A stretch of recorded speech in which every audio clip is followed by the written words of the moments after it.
Suaraku masuk.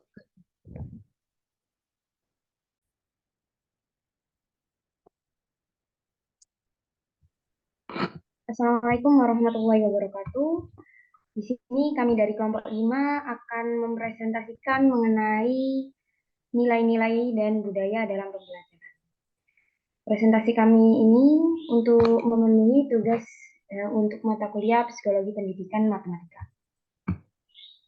Sebelum kami memulai presentasi kami, izinkan kami untuk memperkenalkan anggota dari kelompok 5. Di sini yang pertama ada Widi Lestari dengan NIM 210301740006. Kemudian ada Nursa Asi dengan NIM 210301740037. Kemudian ada Riandika Davis Kurnia Putra dengan NIM 210301740063.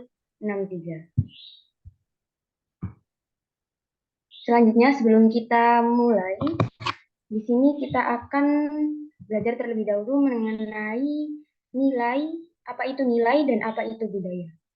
Di sini, nilai dapat diartikan sebagai sesuatu yang positif dan bermanfaat dalam kehidupan manusia dan harus dimiliki setiap manusia untuk dipandang dalam kehidupan bermasyarakat.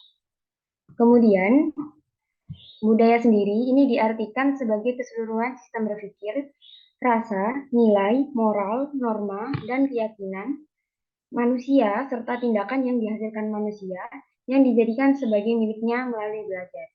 Budaya adalah hasil dari interaksi manusia dengan sesamanya dan lingkungan alamnya. Jadi seperti yang kita ketahui, budaya itu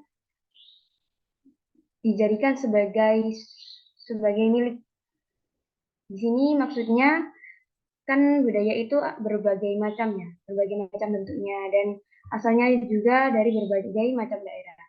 Dan ini tuh budaya ini dihasilkan dari tindakan dan perilaku manusia. Dan perilaku manusia ini pada suatu wilayah itu akan dianggap sebagai budaya pada wilayah tersebut. Jadi budaya itu berbeda-beda dari setiap wilayah atau setiap masyarakat. Kemudian ada pengertian dari nilai-nilai budaya. Di sini nilai budaya adalah dapat diartikan sebagai konsep abstrak mengenai masalah dasar yang sangat penting dan bernilai dalam kehidupan manusia. Nilai-nilai inilah yang menjadi unsur dari sistem budaya yang merupakan yang dapat diartikan sebagai konsep abstrak yang dianggap baik dan amat bernilai dalam kehidupan. Dan kemudian dijadikan sebagai pedoman tertinggi dalam bertingkah laku atau merupakan pedoman dari munculnya tingkah laku yang ada di masyarakat.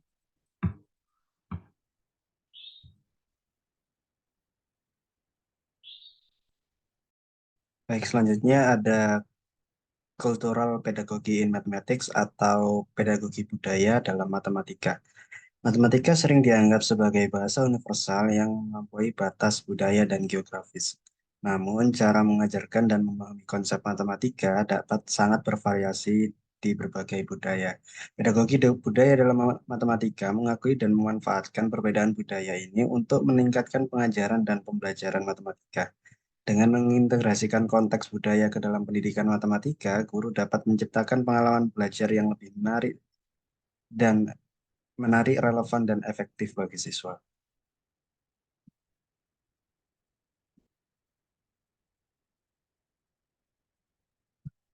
Pedagogi budaya dalam matematika melibatkan penggabungan latar belakang budaya, pengalaman, dan perspektif siswa ke dalam pengajaran konsep matematika.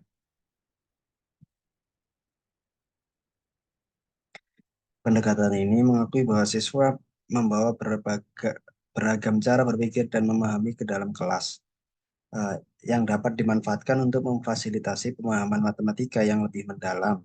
Pedagogi budaya didasarkan pada keyakinan bahwa belajar adalah proses sosial dan bahwa konteks budaya sangat mempengaruhi cara siswa memahami dan terlibat dengan ide-ide matematika.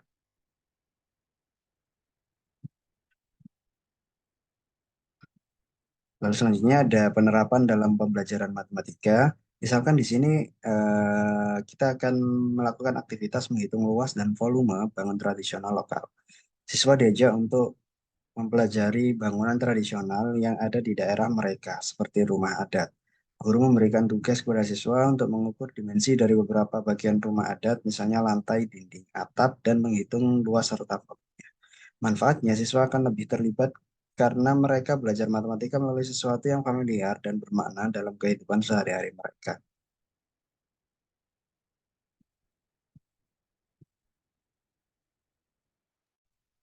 Baik, selanjutnya adalah social justice.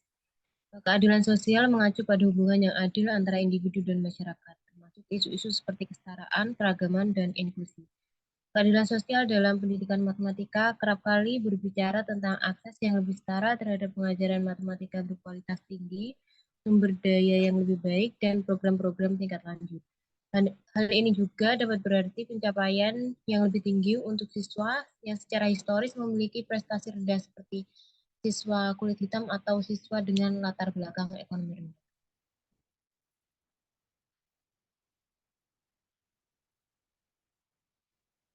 Keadilan sosial dalam matematika beranggapan bahwa seorang guru harus memberikan kesempatan pada semua anak untuk bisa belajar matematika. Guru harus memiliki prinsip bahwa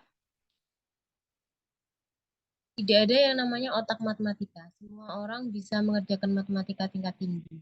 Dan setiap siswa memiliki cara kerja yang berbeda-beda, tetapi mereka tetap bisa belajar matematika. Praktik pengajaran yang adil seperti ide-ide kunci tentang pengajaran matematika dan matematika kolaboratif dapat sangat membantu setiap siswa untuk mendapatkan akses ke pembelajaran matematika yang berkualitas tinggi dan pada akhirnya memperoleh pencapaian matematika yang lebih tinggi.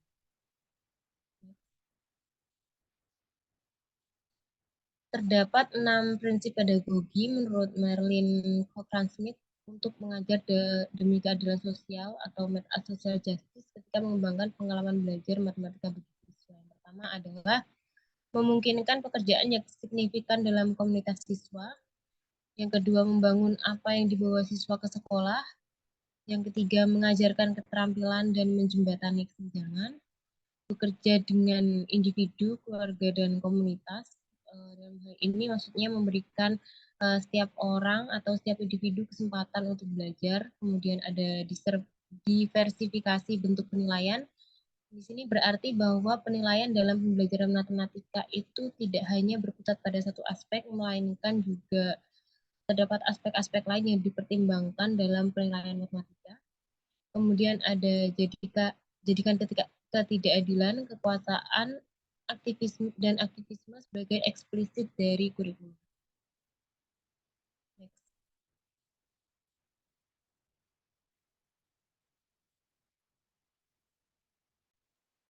Selanjutnya di sini ada contoh penerapan budaya dalam pembelajaran matematika. Jadi di sini ketika kita akan mengajarkan materi perbandingan nilai untuk peserta didik yang berasal dari Jawa Timur, Jawa Tengah, atau Yogyakarta, kita dapat menggunakan konteks acara selamatan. Di sini acara selamatan itu biasanya identik dengan bubur sumsum. Dan melalui konteks bubur sumsum ini, siswa dapat diminta untuk mencari tahu resep dalam membuat bubur sumsum. Dari resep ini, siswa akan mengetahui adanya takaran bahan yang digunakan dalam membuat resep bubur sumsum ini. Dan untuk mengarahkan pada materi perbandingan nilai, guru dapat memberikan tugas atau proyek kepada siswa untuk melakukan suatu kegiatan wirausaha, di mana siswa akan memanipulasi resep tersebut menyesuaikan dengan berapa banyak porsi bubur sumsum yang akan mereka buat. Jadi melalui kegiatan ini siswa akan belajar konsep matematika yakni materi perbandingan nilai yang dikemas dalam suatu kegiatan yang diadaptasi dari suatu kebudayaan lokal mereka.